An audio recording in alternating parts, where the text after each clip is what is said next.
গুলিবিদ্ধ হয়ে তার মৃত্যুবরণ করছে। সেই মৃত্যুবরণের কারণটা অনুসন্ধান করার জন্য আমরা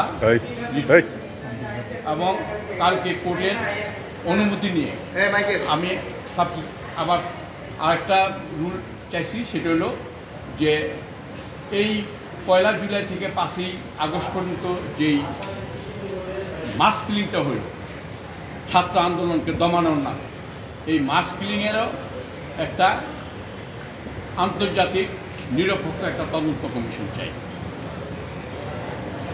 মাননীয় আদালত আন্তর্জাতিক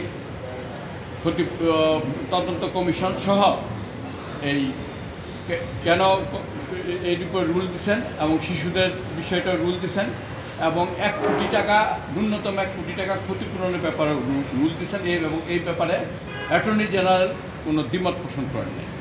কিন্তু আমরা রুল শুনানি না হওয়া পর্যন্ত অন্তর্বর্তীকালীন যে প্রতি শিশু এবং প্রতি হত্যার পিছনে যে 50 লক্ষ টাকা করে ক্ষতিপূরণ চাইছিলাম, সেটার ব্যাপারে অ্যাটর্নি জেনারেল নিজে উপস্থিত হয়ে কোর্টকে আবেদন করেছেন যে তারা বিষয়টা ইতিমধ্যে সরকারের উচ্চ পর্যায়ে দৃষ্টি আকর্ষণ করেছেন এবং সরকারের উচ্চ পর্যায়ে বিষয়টা পলিসি এটা নিয়ে আলোচনা হবে এবং এই আলোচনার রেজাল্ট তিনি কোন 5 সেপ্টেম্বরের মধ্যে জানাবেন এবং সেদিনকেই কোর্ট আদেশ দেবে। রুলের টার্মটা একটু বলেন তো।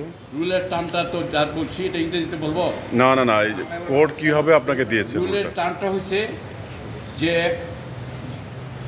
শিশু এবং যাদের শিডিউলে তফসিলে এবং সাবসিকুয়েন্ট এফিডেভিটের মাধ্যমে যাদের নাম দেওয়া হয়েছে এবং যারা 1 জুলাই থেকে 5 আগস্ট পর্যন্ত মাস কিলিং হয়েছে তাদের বিষয়ে একটা আন্তর্জাতিক তদন্ত কমিশন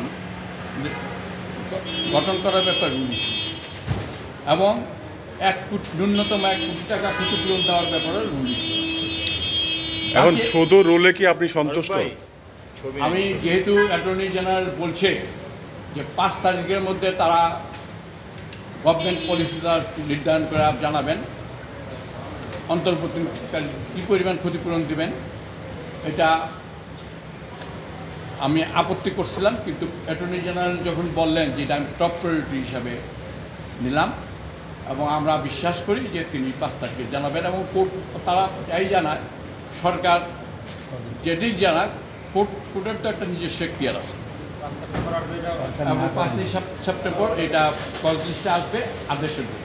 একটা লাইন কি আপনি এইভাবে আমাদের বলতে পারেন যে প্রিয় নাম্বার সেট করে বিকাশে সেন্ড মানি করুন ফ্রি।